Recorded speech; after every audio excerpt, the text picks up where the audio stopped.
welcome. Thank you for coming back to my video. So how do we let go of our own painful situations? So here we are most of the time, when we talk about letting go of painful situation, there are some of the things that most of us struggle when we are going through seasons. Now, most of us go through different seasons at different time, right?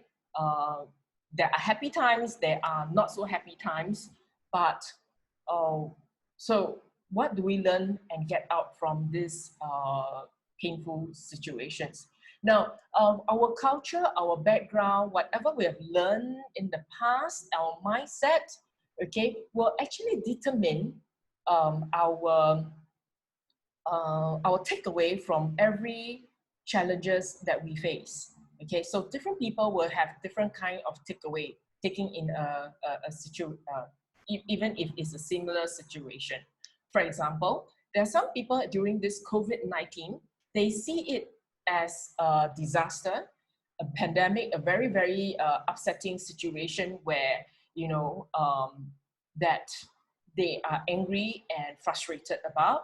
But on the other hand, I also have seen people who feel that this is a time for them to recharge and to spend more time with their family members and also building relationship with them. And there are also some business owners, they see an opportunity to go online and take on another path. So different situations, different mindset will actually determine what outcome and what takeaway we have for each seasons. Now, most of the time, when we are faced with different situations, a lot of people, what they try is to change the external factors, which is whatever that's happening around us. Now, there are also people who will start to blame themselves for what had happened, okay? And also, lastly, they associate themselves with the incident, the painful incident, and the takeaway will be different. Now, with this, I will want to share a story, a personal story about me, myself, my journey in setting up a business, and how I have a situation that, I let the painful, the season took over me, and it affected me for many years. Now, for those who have known me long enough, would know that actually I'm also certified a yoga instructor.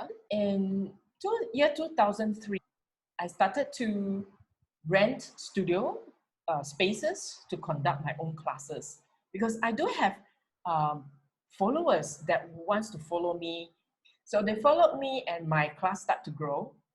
And I thought that, hey, why not I start my own business? I start my studio. So I managed to find a studio in Outram Park, a very nice shop house, with wooden floor and then high ceiling.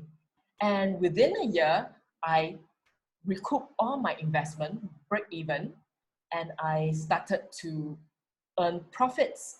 And I even get other instructors to come in to conduct different classes. Early 2005, there was a major player that came in and start offering free classes. From a day I had 50 inquiries to one day I hardly have more than 2 inquiries was really, really very scary for me. The consumers, they will just take the coupons and have free classes for a week, for a month, and even have unlimited access to the club.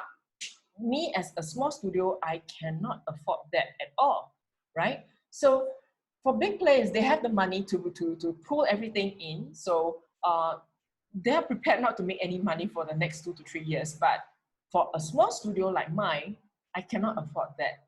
So in no time, my studio have to close down.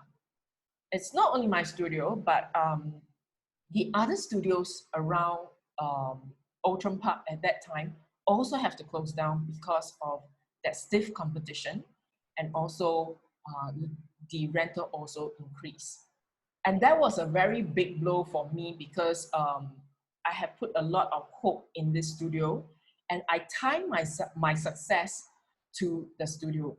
I lost a lot of money, and I am very thankful till today that that most of my participants, they have unfinished packages. I promised to refund them, and I did, and even do it in installment. And I'm very glad that I did that. But I didn't come up from my failure. I didn't come up from my failure at all because I feel that um, first, I have invested so much time, so much money, and I should be doing well. And I was doing well. And why is this big player coming in and wipe me? And I was really, really very upset. Number one. Number two, I blame myself because I have investors that invested money into my studio, and I lost it. I blame myself for the situation, and even though my investors didn't blame me for it, okay. And then, lastly, which was the worst thing, I start to uh, associate my success and failure with the studio. In this case, was a failure. I see myself as a failure. Um, Looking at it, and I find, I was upset for many years. It was until 2 years back when I decided to leave my last employment, and my COO came up to me and said, "Hey, you remember you have a setting up business entrepreneurship experience? Why don't you do it again?" When he said that, the same feeling came back to me again. Like, no, I'm a failure. And I had a few months of quiet time to myself and even see a coach. And then my coach asked me, "It has been more than 10 years, Janus. Why is it still, why are you still tying yourself up? Why are you still associating yourself with that experience?" I acknowledge that I cannot change the external factors. What happened has happened, and I don't want to tie myself with it anymore, and I don't want to associate with that incident anymore. Not that it doesn't happen to me, but it's just a chapter in my life.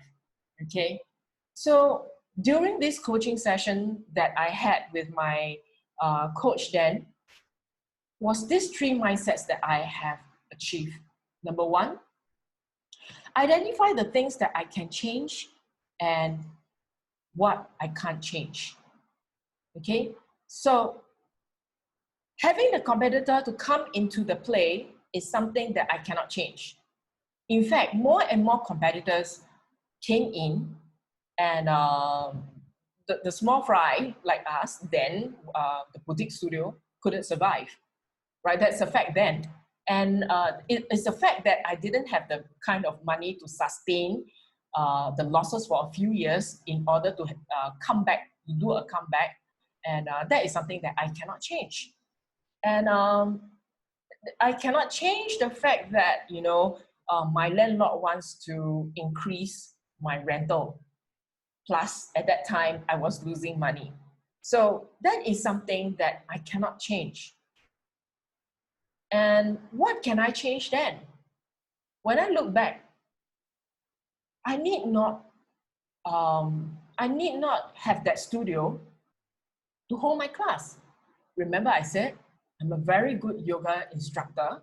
So what I can do is that I can go back and rent a room again from the studios that I've rented before. Why didn't I do that? Right?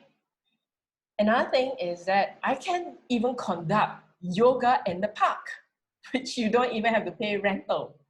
And yeah, there's possibilities. Okay. Next thing that the mindset that I achieved during my coaching at that time was that I learned to forgive myself. Investors didn't blame me for this. They knew it at that time that, I was trying my very best to save my studio.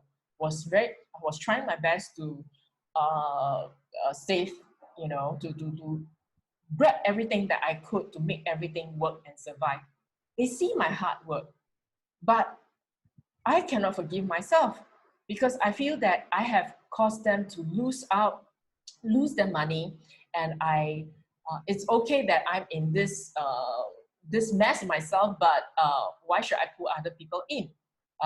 So through the conversation that I had with my coach, I learned to forgive myself. I told myself that it has been so many years and it's time to let go, because if I don't let go, I won't be able to move. Number 3, my current situation does not define who I am in the future. So that means that whatever that had happened back then, 2006, when my business failed, does not define who I am. So now my question back to you. What painful situation has been holding you back? Is it happening right now? Or is it something that has happened in the past that you couldn't let go and you want to let go? And probably same thing, like what you can do is to explore what are the things that you can change and you can't change. Stop blaming yourself. Is it time to let go and forgive yourself? Whatever that happened in the past does not define you, who you are right now.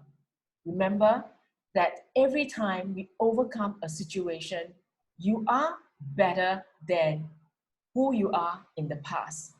Okay? So even you don't see results yet, but believe me, when you decide that I want to be better, you're already having the 50% mindset towards success. So this is a quotation that I particularly like and would like to share this with you. Every episode in our life is like a chapter in a book. The only time when you're able to move on to the next chapter is the time when you decide to close the old one. Okay, this is a quotation that I come out after my coaching session with my coach. And really thank you so much for joining me in this session, and hope that you find that this is useful. And thank you for spending this time with me. And I love you. Goodbye.